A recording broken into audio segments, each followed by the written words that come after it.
Hello my dear students, once again welcome to the class of 12th English Medium Statistics Part 2 Chapter 1, that is Probability, brought to you by Vitan sir. Now, from the previous tutorials we have studied some basics of the probability. Now I'm going to start with the solution of exercise 1.1. This exercise I have divided into two parts. The first 8 sums will be explained in this tutorial and remaining 7 sums will be explained in the next tutorial. We will start with the question 1. State the sample space for the following. Number 1, a balanced coin is thrown 3 times. Now, a coin is tossed 3 times. That means we have 3 options of heads, tails, and heads, tails. So, whenever we are tossing a coin 3 times, in each outcome we will have 3 elements. Okay, it could be heads, it could be tails. So, we just need to combine all those elements and create a sample space. Here these answers will be explained like this. We have an option that all of the 3 are heads, then one of them is tails. But for example, first 2 heads, then third one is tail. First head, second tail, third head, and then tail, heads. Now assuming 2 of them are tail and one of them is heads, then heads, tails, head, tails, and tails, heads. And assuming all of them are tails, the last outcome is TTT, that is all the 3 are tails. That means whenever we are tossing 3 coins, one of these 8 outcomes will be the possibility. The second question, a balanced die and a balanced coin are thrown together. Okay, so a die with 6 faces, 1 2 3 4 5 6, and a coin with heads and tails. So we are assuming that if a coin gets heads and dice can get 1 to 6, then heads and 1, heads and 2, heads and 3, and so on. And simultaneously if we get a tail, then tail 1, tail 2, tail 3. Likewise we can get a sample space. So that I have written it here as H1, H2, H3, H4, H5, H6, and T1, T2, T3, T4, T5, and T6. So these are the total number of outcomes which we can get out of a die and a coin. The third is the 2 persons are to be selected out of A, B, C, D, E. That is 5 persons. Now 2 persons we are selecting, so naturally we are not going to repeat a same person. That means A, B, B, C, C, D, D, or E is not possible. Okay, what I am going to start? I am going to start with A, then I am going to select A with B, then A with C, A, D, A, E. Okay, so that's the first part. Then if I start with B, then AB is already selected, so AB or BA means the same thing, so BA will not be there. So B, C, B with D, and B with E. Similarly I will start with C, then C with D, and C with E, and last D with E. So AB, AC, AD, AE, BC, BD, BE, CD, CE, and DE. These are some of the these are all of the options which are possible when we are selecting 2 persons out of 5. Now in 11th you have studied the combination concept. I will use that combination concept. I will be revising it in this chapter only because it is useful. But just remember that combination concept, that out of 5 we have to select 2. That was 5C2. The answer was 10. You can just check here that the total number of outcomes here are 10. I will go deeper into that combination concept later on in this chapter, not right now. The second question here is write the sample space for the marks obtained in integers by a student appearing in an examination of 100 marks, and state the number of sample points in it. Okay, now first of all, in an examination of 100 marks, it is entirely possible that a student can get 0 marks. Okay, so right now the options which we have range from 0 to 100. That means 0, 1, 2, 3, etc. So the sample space which we are going to make will be 0, 1, 2, 3, dot, 99 and 100. So these are the possible marks which a student can obtain out of a 100 marks test. The simple mistake which students make while solving this sum is they don't consider 0, they directly start from 1 assuming 0 is not there. So actually the mistake will be sample points getting 100, but when we add a 0 into the number of options, our number of sample points become 101. So even though the marks were 100, we had to consider 0 with our answer, so the sample points will be 101. That is 101 options are there for a student to score marks out of a 100 marks test, including the 0 marks. The third question here is write the sample space for randomly selecting one minister and one deputy minister from 4 persons. Okay, right now the 4 persons we will assume are A, B, C and D. What we are supposed to select is one minister and one deputy minister. Now in previous sum, in the first question, we had A, B, C, D, E and we were selecting 2 people, but that time the people were same. Okay, so AB and BA meant the same thing, so we did not repeat that option.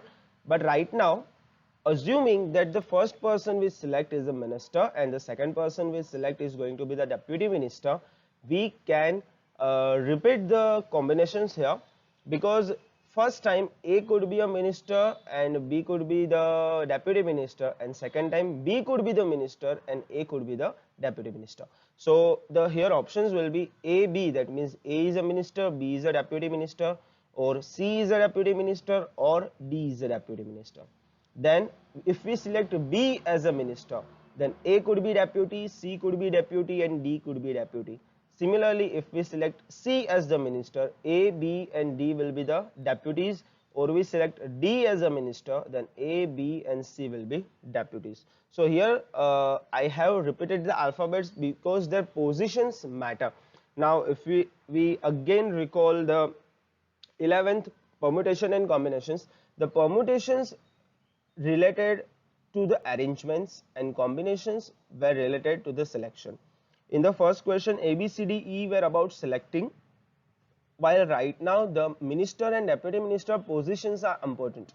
So we are doing the permutation and not the combinations, and in the permutations we used to repeat the values. The dice throwing was a kind of a permutation. Okay, so here the positions of the minister and deputy ministers are important, so we are doing permutations and not combinations. Okay, so we will move forward to the next question. That is the fourth one. A balanced coin is thrown till the first head is obtained. The experiment is terminated as the first head is obtained. Write the sample space for this experiment and state whether it is finite or infinite. Okay, we are going to keep on tossing the coin when the head is obtained. Now we can obtain a head in the very first try, so we will terminate our experiment there. Or the first toss is a tails, so we toss it again and we get a head next time, so we will again terminate the experiment. So in that case our element will be TH. If that doesn't happen, we have to toss it thrice, first 2 times getting a tails and then getting a heads, and we will terminate the experiment. So it can be TTH, or we get tails 3 times and in the fourth try we get the heads, and we can continue it up to infinite times. Okay, so we can get either H or TH or TTH or TTTH or TTTTH or something else. So we can actually continue this experiment infinite times, because there is no guarantee that we will always get heads at a stipulated number of times. We might have to toss the coin for infinite number of times, and each time we will get a tail, and then at the end we might get a head. So this is an infinite sample space.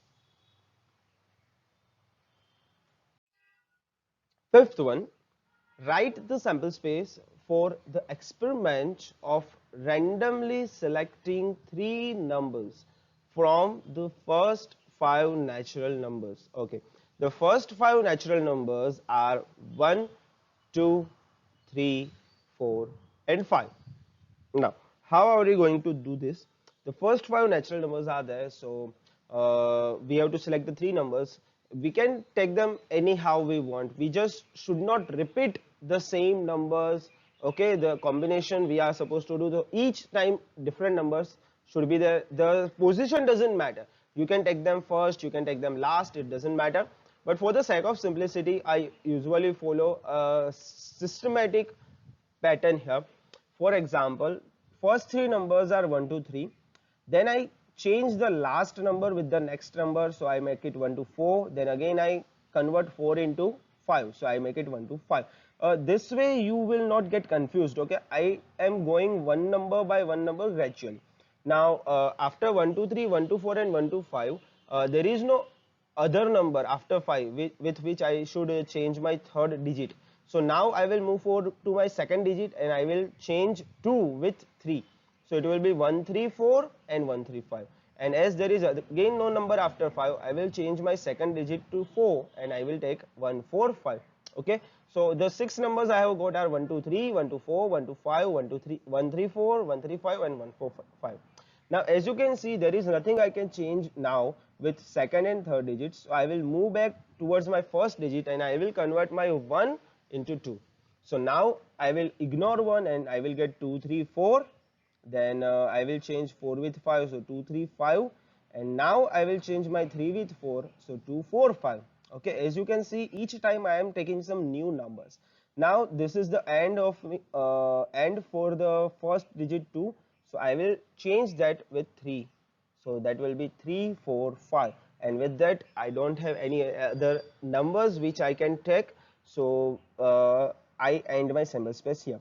So the 10 numbers which I got from the 5 natural numbers of 3 digits is 1 to 3, 1 to 4, 1 to 5, 134, 135, 145, 234, 235, 245 and 345. Once again, if you take the combination here, that 5 natural numbers and selecting 3 numbers out of them, that would be 5C3 and you will get the answer 10. So 10 numbers should be there which we have right now. So with that, our sample space ends here. Let's move on to the next one. The sixth question. The sample space of a random experiment of selecting a number is U, that is 1 to 3 up to 20. We have to write sets for the following. Okay, so the sample space is already given, 20 numbers are there and the questions are, the first one, selected number is an odd number. So odd numbers are naturally 1, 3, 5 up to 19. Selected number is divisible by 3. So just take a table of 3, that is 3, 6, 9, 12, 15 and 18. And the third question is selected number is divisible by 2 or 3. That means any number which is divisible by 2 and any number which is divisible by 3, we have to include both of them into our calculation. So divisible by 2 is 2, 4, 6, 8, 10, etc. and 3 is 3, 6, 9, etc. So we just write them in a sequence. And then there are some numbers which are divisible by 2 or 3 both. So those numbers we will just write once. For example, 6 is divisible by 2 as well as divisible by 3. So 6 we are only going to write once. Similarly, 12 and 18. These are the 6, 12 and 18 are the 3 numbers which are divisible by 2 and 3 both. So we are just going to write them once. We are not going to write them twice. Okay.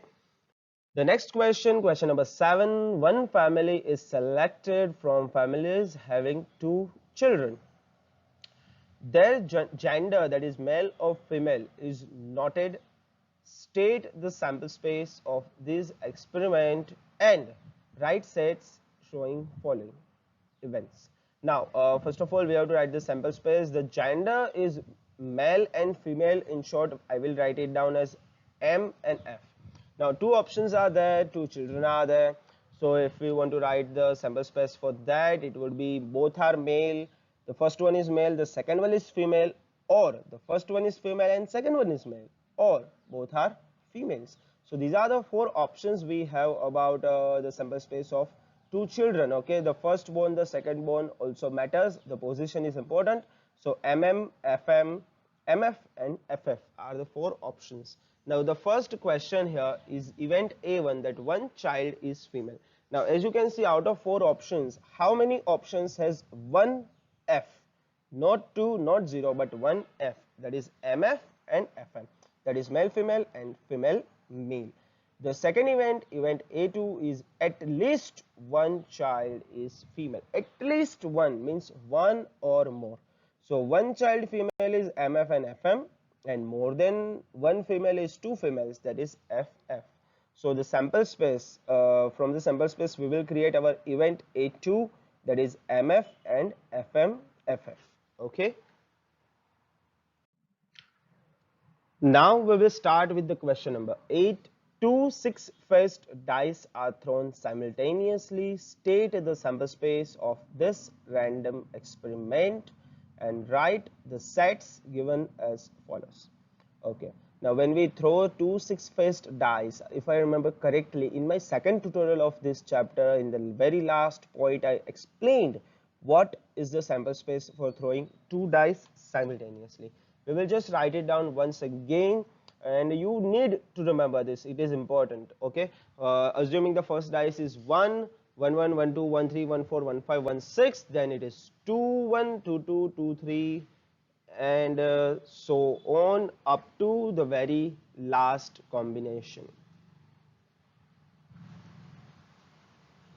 Okay, so the last combination here is 6 6. Now I'm going to show you guys a simple trick based on which numerous sums in this chapter and as well as in the next chapter will be there, as well as in your college lives.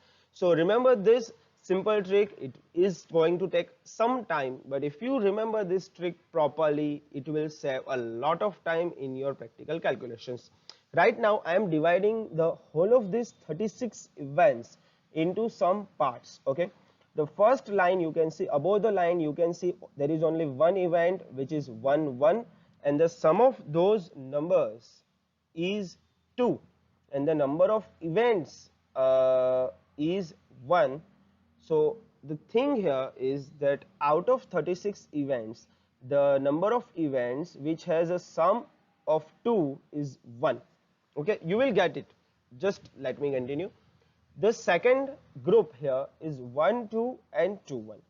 The sum for both of these events is 3, and the number of events this group contains is 2. You know what I am doing, because these kind of questions are asked events with sum of this. Now whenever you are playing Ludo or snake and ladders, you always get sum of 2 dice, right? So based on that option, the questions are asked that what is the sum of numbers on the dice, and based on that events are asked. So right now if I tell you that you need to get 3 as a total, then how many options do you have? So the options here are 1 2 and 2 1, that is 2 options. Okay, so stay with me. The next one is sum 4, and there are 3 events with sum 4 of the dice. Next is sum 5. You can see there is a pattern here in the cross. In the diagonally, all of these sums are equal, 1 4 2 3 3 2 and 4 1, and the number of events with the sum 5 are 4 events. Next, the sum is 6. So how can you get 6? Then there are 5 different events which can get you a number 6, including the sum of both the dice. Similarly, getting sum 7, you have 6 options of getting a 7 sum. Then you have sum 8, okay, 2 6 3 5 4 4 5 3 and 6 2, but the number of events now decrease gradually as 5. Then the sum is 9 and the events are 4. Then the sum is 10 and the events are 3. Then the sum is 11, the events are 2, and when the sum is 12, you only have 1 event. Okay, so when the sum is 2, you get only 1 event. For 3 total, you get 2. For 4 total, you get 3 events. 5 total, 4 events. 6 total, 5 events. 7 total, 6 events.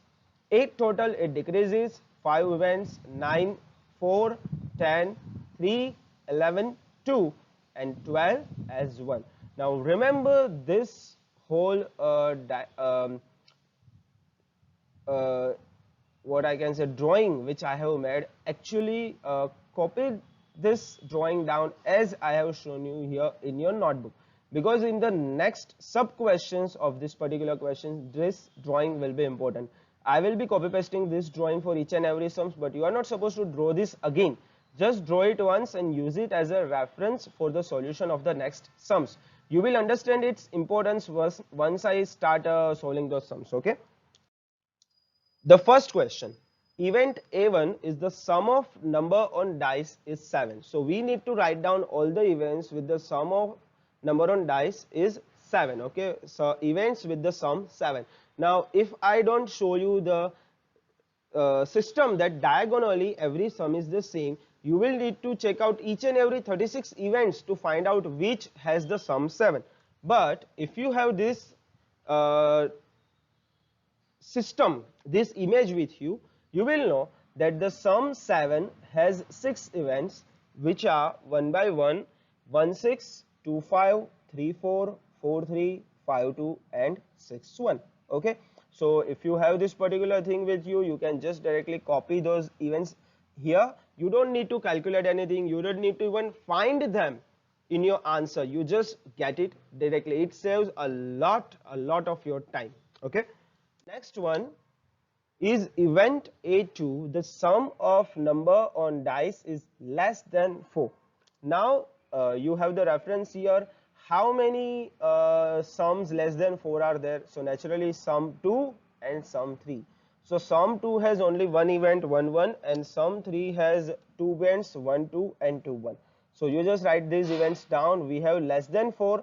So we are not going to consider 4 here. We just need to check out the sums 2 and sums 3. Okay. So events will be 1 1, 1 2 and 2 1. Directly you will get the answer here. Third one, event A3, the sum of number on dice is divisible by 3. Okay. Now this is another type of a question. The sum is divisible by 3. Now as you can see, the sums are 2, 3, 4, 5, 6, 7, 8, 9, 10, 11, 12. So out of all these numbers, which are the numbers which are divisible by 3? Then it will be 3, 6, 9 and 12. So these are the sums which are divisible by 3. So we need to write down all the events which falls under 3, 6, 9 and 12. So 1 2, 2 1, 1 5, 2 4, 3 3, 4 2, 5 1, 3 6, 4 5, 5 4, 6 3 and 6 6. Okay, easy, right? When you do it like this, it becomes so easy. Else you would just have to check 1 1 is divisible by 3, no. Okay, 1 2 is divisible by 3, yes, then write it down. Is 1 3 divisible by 3, no, etc etc. You would have to check all the 36 events. Rather, if you do it like this, you get it directly without doing much of a labor task. Okay, so don't do hard work, just do the hard work and you will be able to complete it faster. Last sum of this particular tutorial, event A4, the sum of number on dice is more than 12. Now naturally, if you use your brains, the maximum number, the maximum sum is always 12. If you have played with board games, you know that when you throw 2 dice, the maximum you can get is 12. So is there any number more than 12? No. That means it's just an empty set. It's an impossible event to get a sum which is more than 12. Okay, my dear students, with this I end my today's tutorial. I hope you liked my trick with the dices. Next time I will complete the remaining 7 sums of this exercise. Till then, stay tuned, stay home and stay safe.